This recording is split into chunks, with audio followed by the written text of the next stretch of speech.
The crowd is not paying attention. Good morning. Good morning.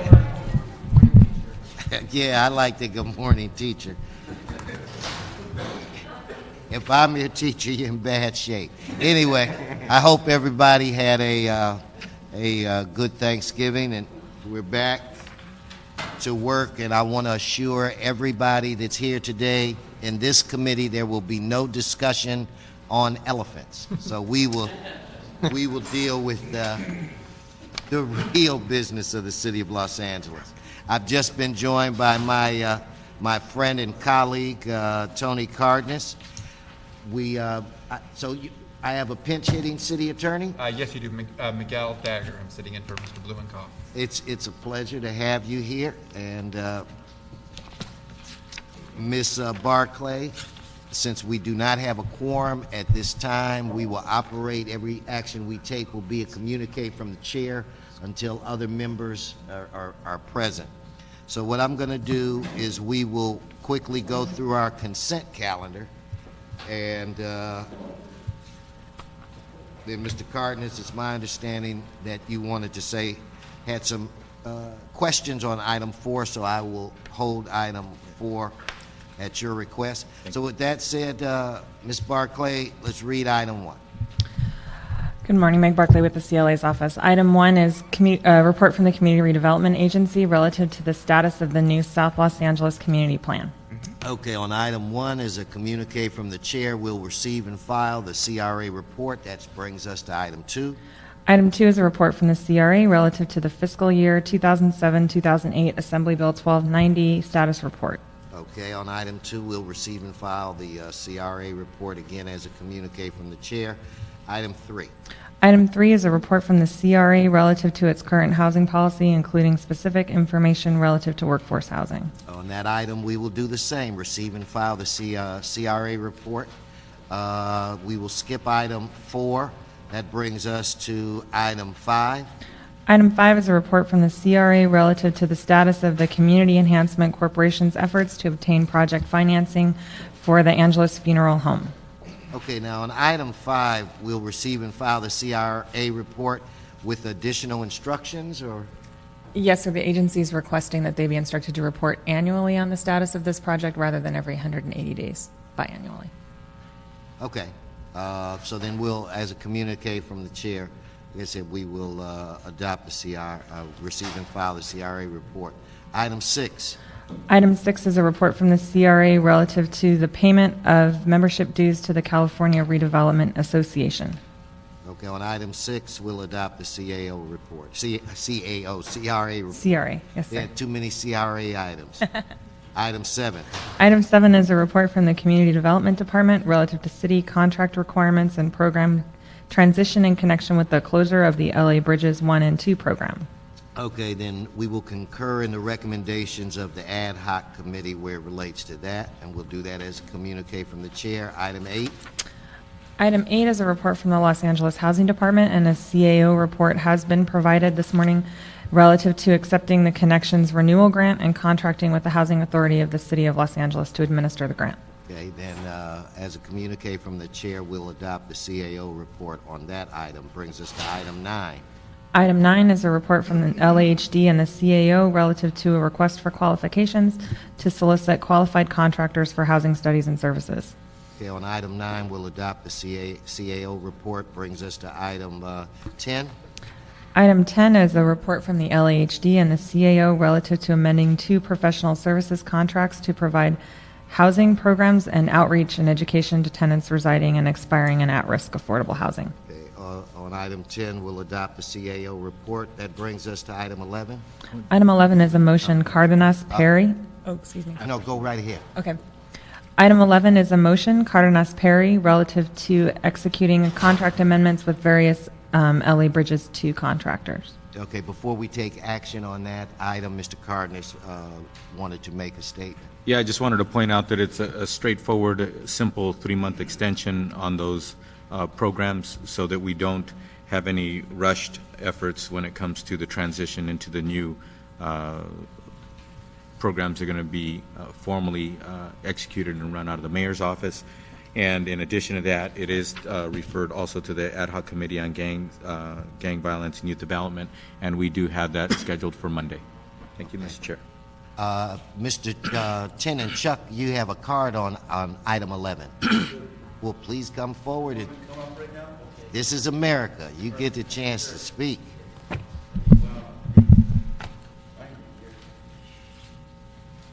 Take your time, Chuck.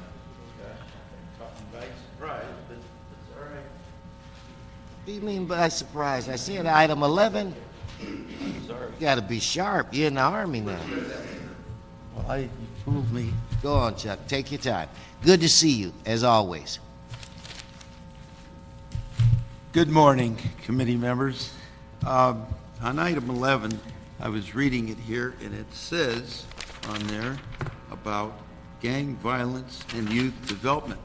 I look in the LA Times, and it's got all these organizations, and you know what it's talking about? God, where do we get funding to help youth programs, to help the youth, to stop violence and whatever? And I just want to say, we came up with a project, and what it's intended to do is to help stop gang violence, encourage gang prevention, help the kids with youth programs, and fund them. And it's coming out so good, and you know what? I hope to God that this city and all its people that care, every day I come to city council meetings, and they're talking about gang violence, gang prevention, kids, and whatever. Well, you know what? What do they do?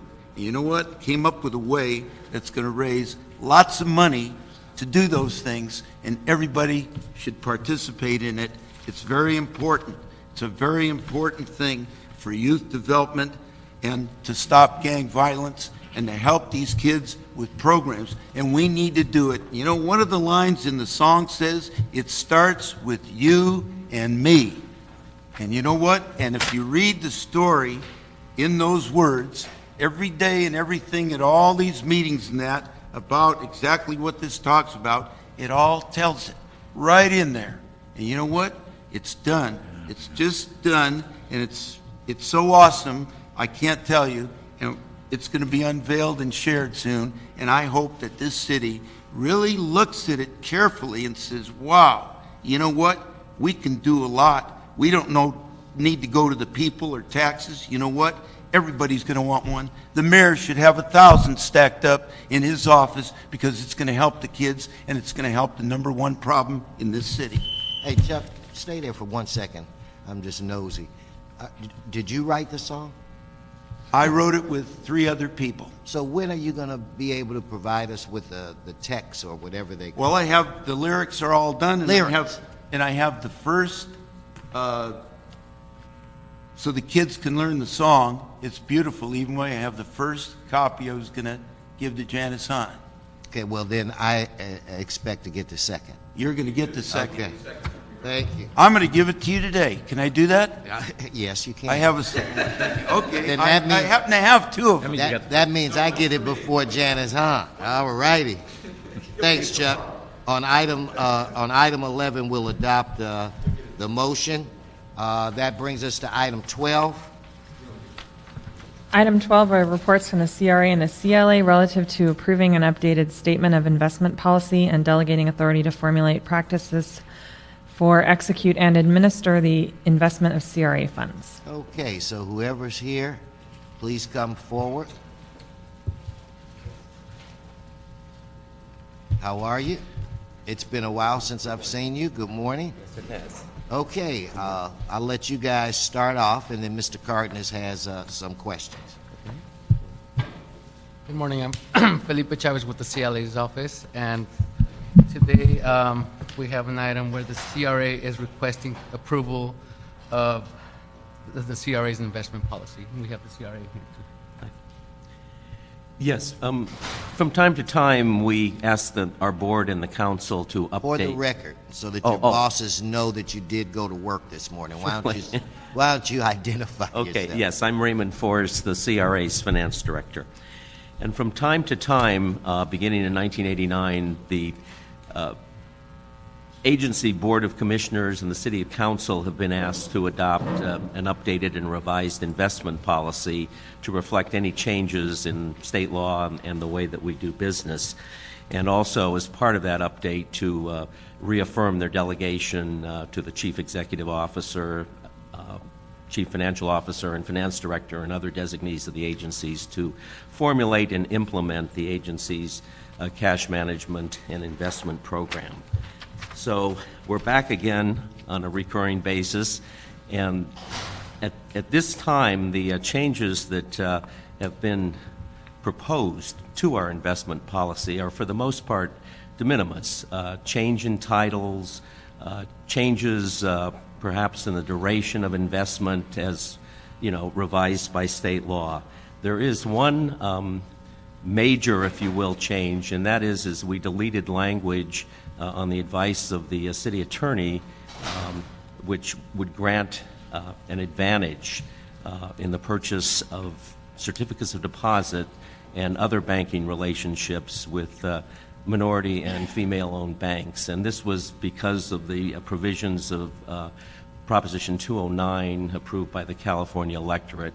And it was their conclusion and suggestion and recommendation that if we were to actually state that in the policy, that it could set us up for, litigation threats.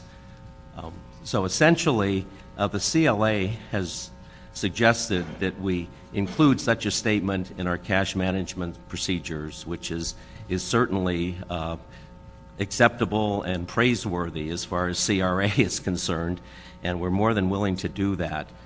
As I indicated last time, whether or not the language is there, I don't think that it makes any difference in the way that we select banks and the way that we've done business, not only when the language was there, but also on a as we go forward basis. And so, as I say, we're comfortable with the suggestions of the CRA staff. At this point, we do business with 7 banks, 2 of which are minority-owned. Okay. Now, before Mr. Cardenas asks a question, or before I find out what our city attorney has to say, we have now been joined by Council Member Jan Perry, so we do have a quorum. And Mr. City Attorney? Yeah, I just wanted to interject. There was, and just note that the CRA has been in compliance with Prop 209, but the language was still remaining in the policy, and it was our suggestion that the language be removed so as not to create the appearance that there might be a violation of 209. Thank you for that clarification. Mr. Cardenas? Thank you very much. I appreciate the work that has been done to get us to this point. We did have a meeting about the nuances of 209, and unfortunately, sometimes government overreacts to 209 by running away from the issue of even speaking to the issue of local businesses, minority business, women-owned businesses, etc.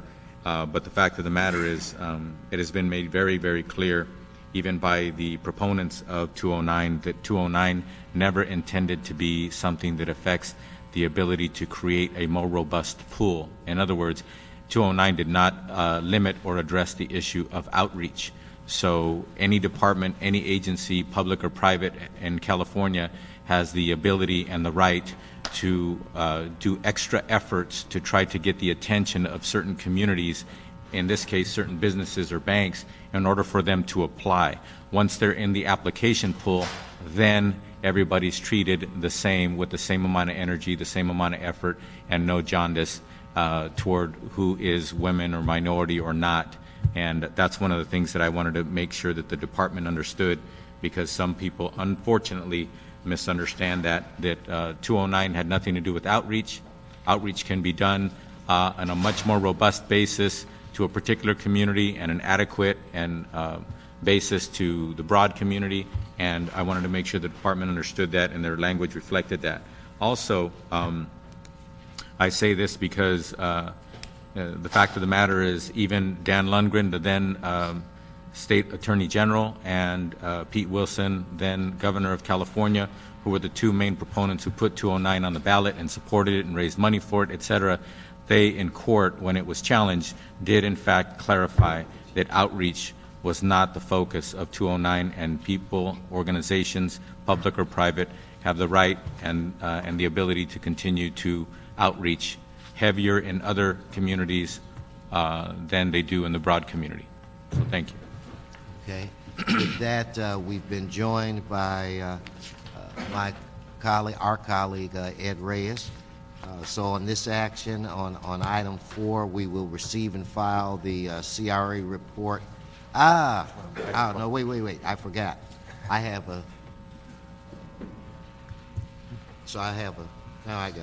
I got it. I'm old. Okay, then without objection, we'll adopt the CLA report on that item.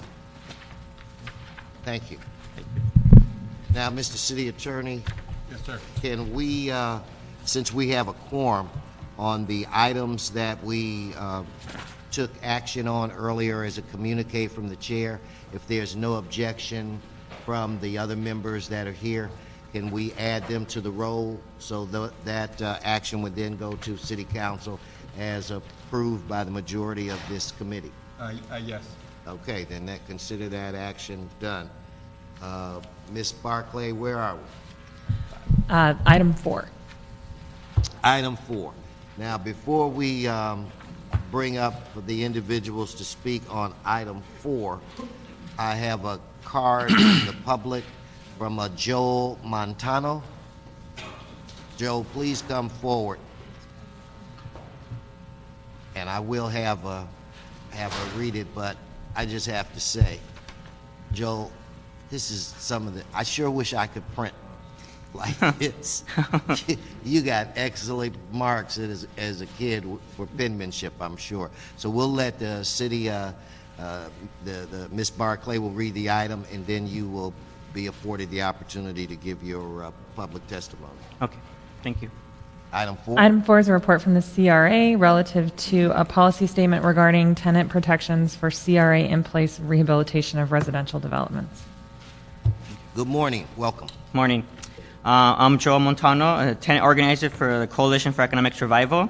Tenant protections are essential for any in-house rehabilitation project, but what is more vital is the enforcement of these protections. An example is the AIMCO-owned 299-unit project-based Section 8 Van Nuys apartments in downtown LA. This primarily senior citizens building is currently being renovated with CRA funds. A male nurse living with this patient who has lung cancer recently contacted us concerned about the large amount of dust and debris being produced from the renovation. I personally witnessed dust all over the room. These conditions present a life-threatening danger to this already ill tenant. This should not be allowed to occur, especially when city funds are being used. Yet the IMCO on-site relocation coordinator told me the dust was under control, whatever that means. A CRA rep informed me he did not have full knowledge or authority over the building, so there was limited action on what he can do. It was also disclosed that IMCO was in violation of the CRA relocation plan by not utilizing the services of the relocation consulting firm Dow Richardson & Associates, whose services were cut since September 2007. It is crucial that these tenant protections are enforced for CRA in-place rehabilitation projects and for tenants to be compensated for any damages that they incur when these violations such as these. Thank you. Thank you very much for coming. Please, can the agencies come forward? Or the agency? Good morning, and how are you? Good morning, committee. And this was Committee the Chair. item, Mr. Cardenas, you had some questions. You got it. Sure. Why don't you identify yourself? We'll let Mr. Cardenas ask his questions. Sure. Delilah Sotelo with the Community Redevelopment Agency. Okay. The concerns that I have to do with giving the chief executive officer or designee the authority to amend and to continue to develop the procedures as time goes on. And also my concern is that it also says specifically that the procedure should be reviewed by the board annually. It doesn't say the changes should be adopted. So that means that the CEO of the CRA could actually make the changes in good faith and try and understand the law and the technicalities and the delicacies of all these matters, but it wouldn't be subject to board approval the way I read it. And secondly, if something happens at the CRA and it's not put on the board agenda and not voted by the board, then we technically can't 245 it. We could always introduce a motion and reach into that issue and delve into it, but unless there's a vote of the board, then we have to do our that extra work of having to keep an eye on this and the details and the nuances, and therefore I think that by adopting this, that would force the council to be a micromanager.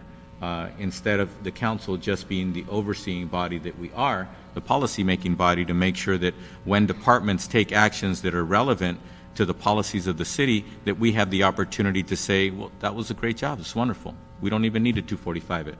But if there is a vote of the board, then we have the ability to say, what did they do? And say, we like it, fine, we're not going to 245 it, and say, you know what, there's some interesting things here, we need to bring it within our purview. And that's the problem that I have with this right now. But first, I'd like to ask the representative of the CRA to tell us what brought about this need or this effort to bring this language forward to the council when it comes to giving the CEO this authority. Great. Thank you very much, Councilmember Cardenas. This item was actually originated as a result of the growing concern about resident health, safety, and welfare in the cases of in-place rehab.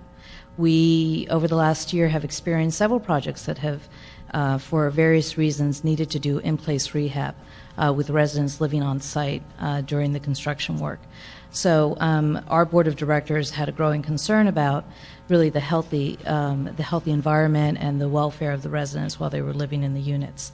The board then instructed staff basically to look into existing procedures, existing tools that staff could use to enforce health and safety standards within the development itself. And we spent about 4 months doing research about what existing tools we could use to help enforce health and safety standards.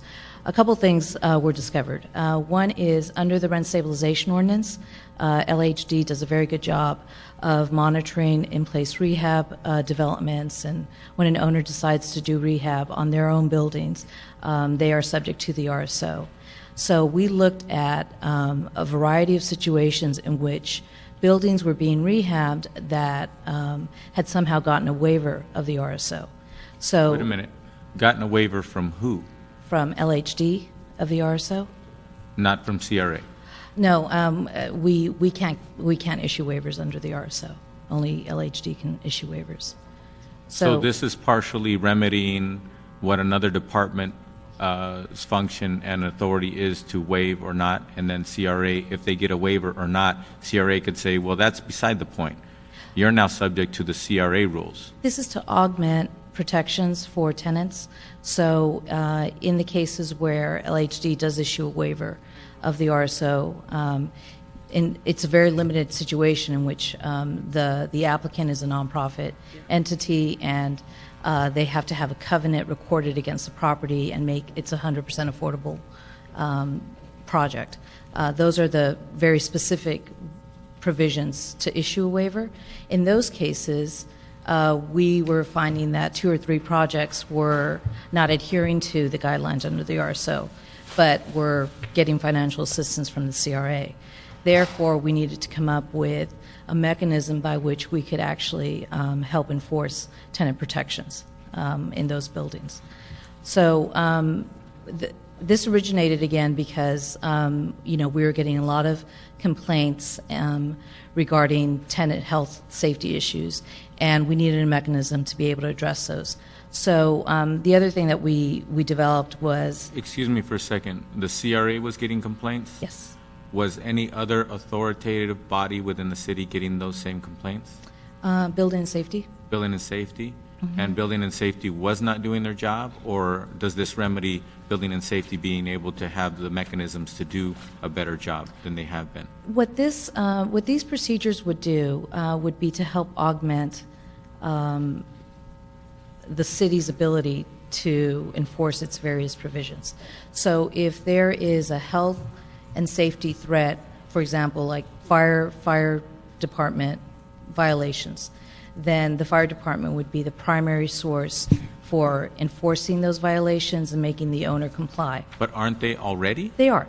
So they would do that, and these procedures don't Because have the anything housing to do with that. department doesn't give anybody a waiver that relieves any rehabilitation of a project to get any relief from the authority of the fire department or the authority of building and safety, correct? Right, so let me be clear. So these procedures don't change any of that.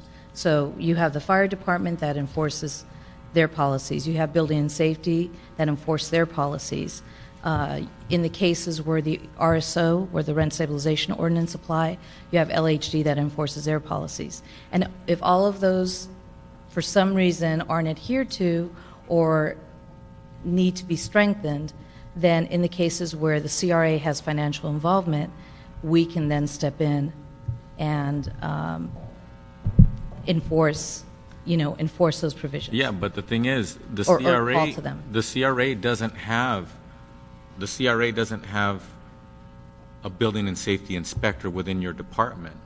You don't have a fire inspector within your department. Correct. You don't have those expertise in your department. So give me an example of what CRA would do if this were implemented, describing some of the, I guess, cracks within the system that seem to have been happening over the last year. Well, let me then broaden up the example. In the cases where, let me give you a very concrete example, the Angeles Plaza development, which is 1,100 units of senior housing. That particular development of senior housing has conduit financing from the CRA. So we've issued a bond on that property and we've provided financing. In that particular project, they are subject to all building safety codes. They are subject to all fire codes. They're subject to all the regular city codes. In that particular project, they are exempt from the RSO. So they are exempt because they're a nonprofit and it's 100% affordable, and they've operated for the last 30 years. So they're exempt from the RSO.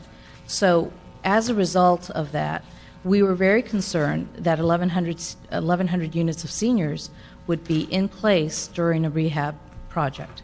So we have been working with the developer to make sure that health and safety standards, not your building codes, but the dust in the air, the functioning elevators, the accessibility to utilities, all of that remained in place during the rehab, and that they had on-site either relocation or case managers to work with the seniors to make sure that they were comfortable during the rehab process. So if they were relocated from one unit to another, that process was facilitated, that there would be movers, that there would be a case manager, that meals would be provided as necessary during that temporary relocation. See, but you just stumbled on one of the subjectivity that makes me nervous about this. I think we all agree that we want in-place rehab to go as well as can be, certainly for the tenants, and that they be respected. That's their place where they live. But when you say, for example, you say that the tenants be comfortable, that's a very subjective term. So if you have a senior, for example, who's being moved, and they do have case managers and do have all these provisions in place, and they're moving them very carefully, providing them with all the comforts that humanly can think of, but the person screams out, "I'm not comfortable with this." And if the language says that they be comfortable, then all of a sudden everything stops, and until that person stops using the word "I'm not comfortable," then that unit cannot be rehabilitated, or another one here, or another one there. And then all of a sudden everybody screams out, "I'm not comfortable," 900 people at one time, then all of a sudden the entire project stops because of the subjectivity of, now, what does comfortable mean? I mean, you deal with this all the time in your committee, Mr. Chairman. I think one of the key factors here is that we understand what criteria you're using. Which standards are you using to measure that level of acceptability when you are dealing with quality control? If an elderly person that has certain physical support systems is being moved, how do you define that? Do you have a system for that?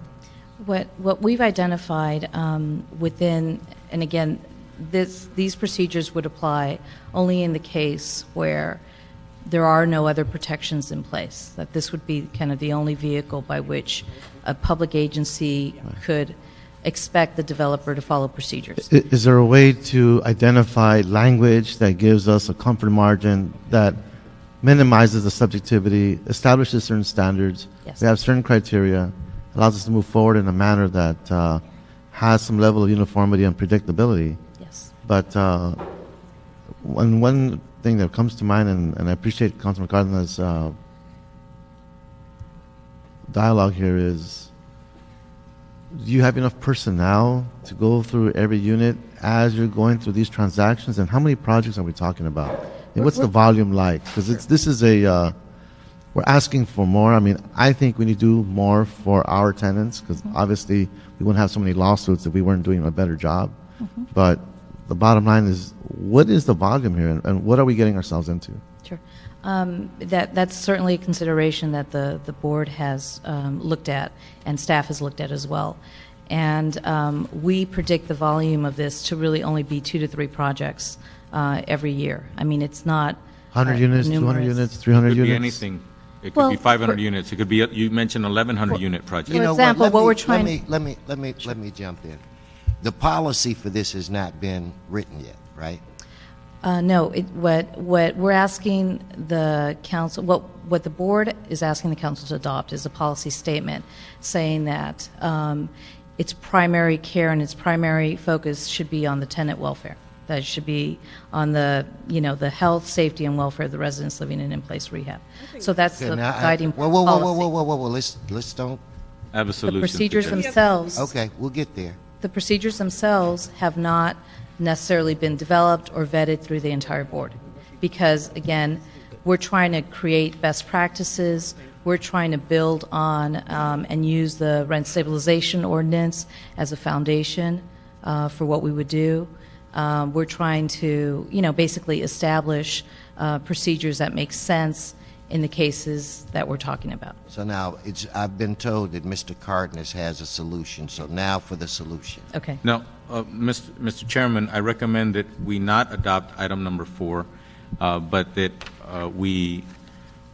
I will go ahead and draw a motion, and hopefully I can get a second when I draw it up, a motion of the council requiring the CRA, LA Housing Department, Building and Safety, Fire Department if necessary, the relevant departments that are involved in having inspection and authority over in-place rehab so that they can convene and develop an in-place rehab policy and report back to this committee because I appreciate what CRA is trying to do because people feel as though there's cracks in the system, so they come to CRA and say, you be the ones to fill those voids and be that authority.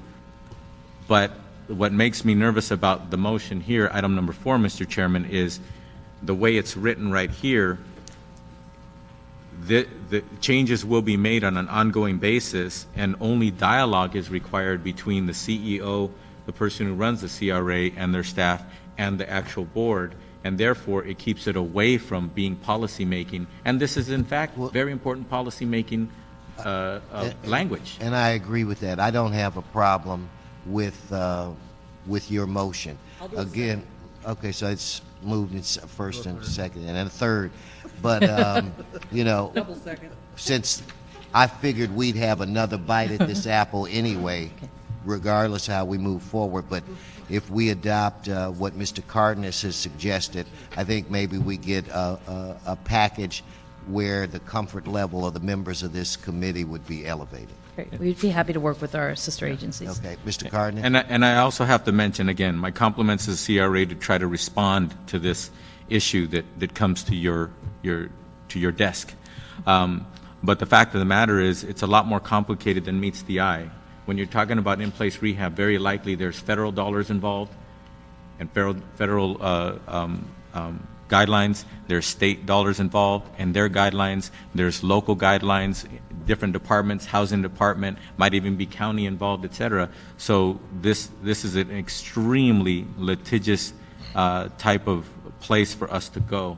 And with all due respect, departments have been sued in the past successfully because they tried to do the right thing, but the legalese got us into a situation where we're losing lawsuits, and I don't want to go down that road and try to prevent that as much as possible. Thank you, Mr. Chairman. Mr. Reyes. Do you have timelines for different projects in our respective districts? At least we know what's in the horizon. Should this policy continue, and I'm sure it will, we'll still have the interim phase while we iron it out. In the meantime, I'm assuming there are projects that are evolving in our respective districts. Could we get a sense of which projects we're looking at and how far down the road they'll be coming online? Sure. At least that way we'll be ready.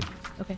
We can give you a more formalized list later on when we report back, but just to give you some comfort level right now, the only two projects that are currently, anywhere close to this are the Van Nuys building that was mentioned earlier and the Angeles Plaza building, Angeles Plaza. Okay, thank you. both in CD9. So, Ms. Barclay, would we receive and file this and then act on Mr. Cardenas's recommendation, or? Yes, I believe you could receive and file the report, and the instruction of the committee to the agency could be to return, work with the LAHD, the Building and Safety Fire Department, and come back with the procedures prior to implementing. Without objection, that'll be the order. And Ms. Perry, congratulations for your work yesterday, nuisance base. No, that was 6 years. But yeah, I know that was a tough one. That was good stuff. And really. Mr. Chairman? Yes. I'd also like to add that I don't want to see that report in front of this committee, with all due respect to my colleagues, without a CAO and a CLA report attached Yes, to sir. it. Fine. This is some major legal Fine. stuff we're talking about. Fine. Thank you. No, why is Chuck Tennant? Because there are no other items on the agenda, right? No, sir. So now we have our last two, our public comment cards. Noel, you're first. Chuck, I let you be second so you could gather your stuff. Okay? Very kind. Noel. Thank you, Chairman Wesson, council members. Number one, again, I want to renew my request, Herb. I think today's discussion about the relocation issues is I think it kind of falls in line with my request that you have a standing agenda item relative to tenant issues on the committee, where, again, the housing department can come in and say what a problem is that they identified and solved, or the tenants can basically come in here, and I think we can begin to get some discussion, because the city council, I think, has failed to adopt a housing policy for these many years, and we're going on now decades. You guys had a retreat maybe a year and a half ago. So in any event, we need to have a housing policy. We need to have a transportation policy. Where are the facts? How are they going to be developed? I want to renew that request. Secondly, I think since it's the holiday season, we have a lot of people spend a lot of time on those tenant relocation fee raise increases, Herb. And we're in a situation where, I mean, again, just for the record, because people are listening to this, Mr. Cardenas is talking to Mr. Westall, Mr. Reyes is talking to Ms. Perry. No. Herb, Look, let me tell you something. I don't- This is my committee. It's not yours. I will cut you off right now. All right, well, You do not mention the names of colleagues. If you're upset because we're not paying attention, you can say that. All right. But let me tell you, I don't have that. Not here. Fair Now, enough, if you Herb. go on and just, come on now, don't piss me off.